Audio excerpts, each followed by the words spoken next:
Hello, everyone, and welcome to another Friday Business Intelligence Tip. Today, we're going to be talking a lot about a technical topic, which is how to handle many to many relationships in a multidimensional cube. Now, this isn't going to apply to too many of you unless you're actually building cubes. So, this is much more for our technical audience. But those of you that are even not going to build cubes, you'll kind of understand some of the challenges that may exist. So, we're going to dive in and actually create some new dimensions in a cube and walk through some of the scenarios. So with that, I'm going to pop on over here to my other screen and we can go through that. So now, as most of you know, the primary way that you build cubes is through a tool called Visual Studio on the Microsoft side. And I've opened up a sample cube here, one that you've seen many times on sessions if you've watched any of our other uh, programs. And the cube I brought up is what it's called a general ledger summary cube. Now, I pared it down and kind of simplified it a little bit for the purposes of our discussion today and go through the concept of a cube. Now, what a cube is at a nutshell behind the scenes is there is a fact table that the fact table is then related to various other tables that are called dimensions. Now, it got the name star schema because you get this kind of relationship where you can have the dimensions related off of the fact table. Now, typically those dimensions are related in a one-to-many relationship. And what that means is, for example, in the fact table, it's got all the different entries of all the general ledger amounts, and its fiscal year is one of the items on that. Well, there's many rows with the same fiscal year on it, but in the dimension table, there's only one row for each fiscal year. So there's basically one valid value of fiscal year that relates to that fact table. So what a many to many relationship is actually where a value in the fact table can have more than one value in the other dimension. And some examples of that would be employees that have multiple positions, or employees with performance reviews, or in the case of general ledger here, we could have companies that could be in different company groups. So you could create a company group that's maybe my public companies, my franchise companies, my uh, you know favorite companies, whatever it is that you want to be, whatever groups you want, and that company could belong to more than one of those. That's called a many to many relationship. So I'm going to go through the process of how you handle that in a cube. If you try to handle it the same way that you handled one to many, you're going to get an error when you try to process the cube saying that duplicate keys exist for that value. So you have to kind of work around that. So how do you do that in a multidimensional cube? Well, there's a few steps that you need to go through. The first step, whenever you do anything in the cube, is you have to have data, and that's done through the data source views that are here. Now, what I did was I went ahead and I created some queries ahead of time that we're going to use in the session. But there are three new queries that need to be created for each item that you want to do. So in my example, where I have companies that will belong to company groups, the first thing is you need to create a table or a query that is a list of all the valid values of your list that you're doing. So in this case, it's all my companies that I want to include. So I just did like a select distinct list of my companies, company 3, 1, 500. I've got 6 of them there, 2, 200, 100. If you were doing employee positions, it would be a select distinct list of all your employees. So it's whatever that item is that you're looking at, or the dimension value that you're looking at. So back here in my item, I did a select distinct list of companies, and I like to call that table or that query whatever it is with a link. Now you don't have to do that, but it just always makes it easy on me if I'm consistent in that, because it's a link table. Now a user is not going to see that at all, so it's really for behind the scenes purposes that I'll get into.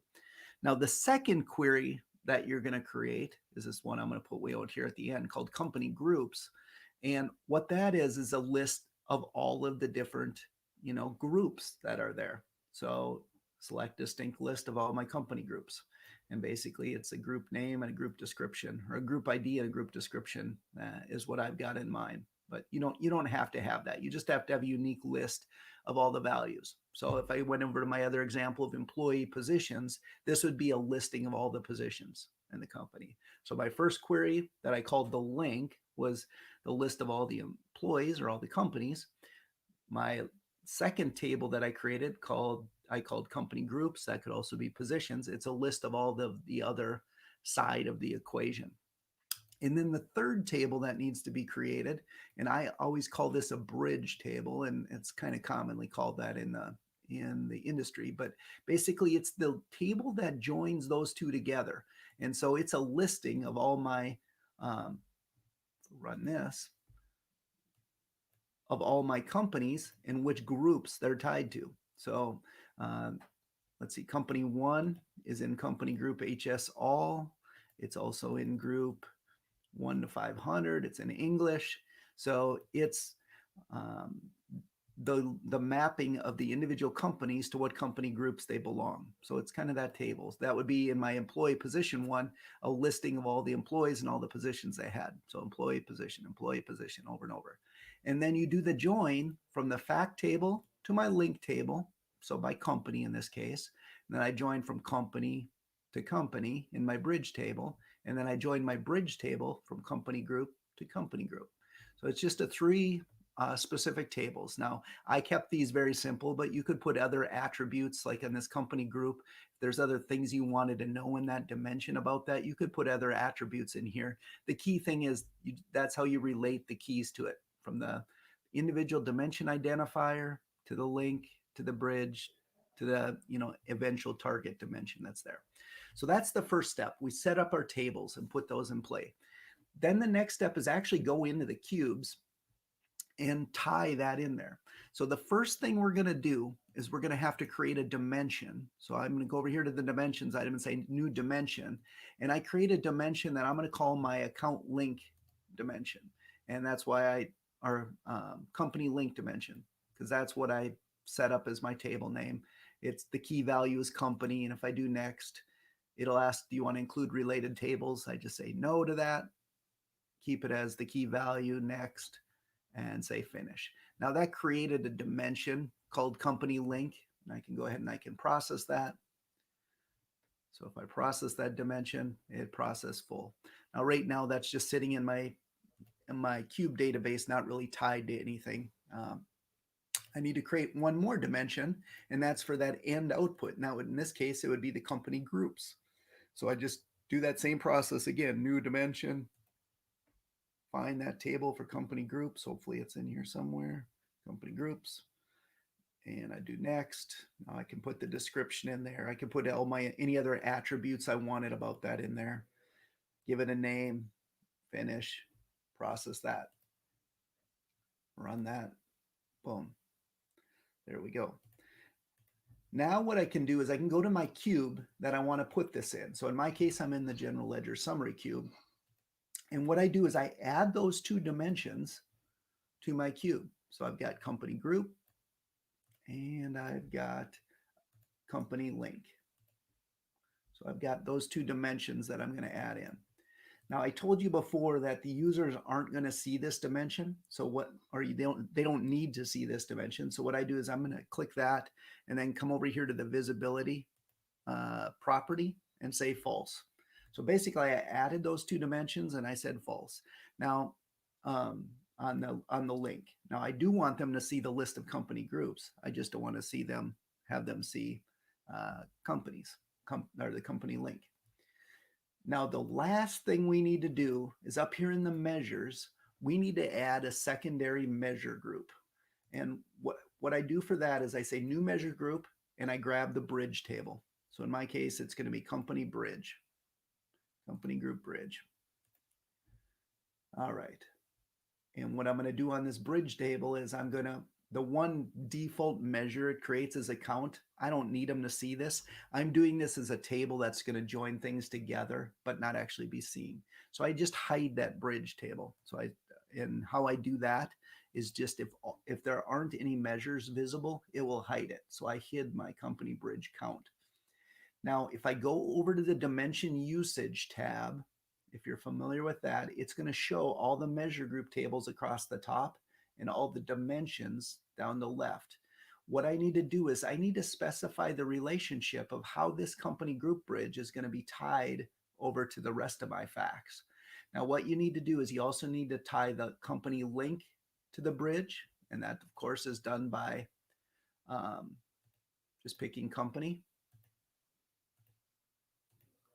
So my company link is tied to my company. And then here, my company groups is going to be a many-to-many relationship to the company groups dimension by the bridge table. So I set that. So these two dimensions I added, they're all tied together, and that's a common thing. Make sure they're all tied together. And it's basically company is tied by company group is tied by company group, with the exception of this facts table is joined by the bridge. And that's what's going to tell it it's a many-to-many relationship that's there. So now if I go back to my cube and I process this, it's going to say there were unsaved changes, but I'm going to say yes, say run. That was quick because I don't have a lot of data.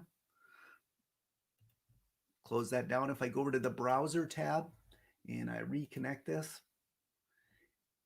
it's got my dimensions here. And you'll notice now if I go to measures, I'm only seeing my standard measures because I hid that company group bridge table. But if I take a mount here, execute this, and I take the companies down here and I say I want to see the by company, run this, I'm seeing them all with one company and their values. But maybe I want to instead see these by company group. I can go to my company groups and I could take my company group description and I'm going to put that in front here and execute this. And now all of a sudden I see my company groups and I can see company one is included in more than one place. So by adding in that many to many, you then can create the different groups that are there and see what's there. Now, another way to look at it, and it's probably realistic, is if I put my group up in a filter of some kind and say, I want to see this for companies, 1 to 500 group. And I can do that, or I can say, no, I want to see my English companies. And then I execute that here. Now I can see those. So it's as simple as that to add a many-to-many relationship. Now it's many more steps, obviously, than just adding a simple one-to-many relationship dimension. But in kind of summary, you basically create a query of the list of all the valid individual values, then all the valid, grouped items, and then the table that bridges those together. And then you go ahead and tie those into the cube. So a 3-step process on those, and away you go. So hopefully you found this session helpful for you today, for those that are doing it. I know I struggled trying to find a good pattern to add those in for a long time. And once I finally did and realized it wasn't that bad, I now use that process quite frequently as it does come up a lot. So thank you for joining, and I look forward to talking with you again next week.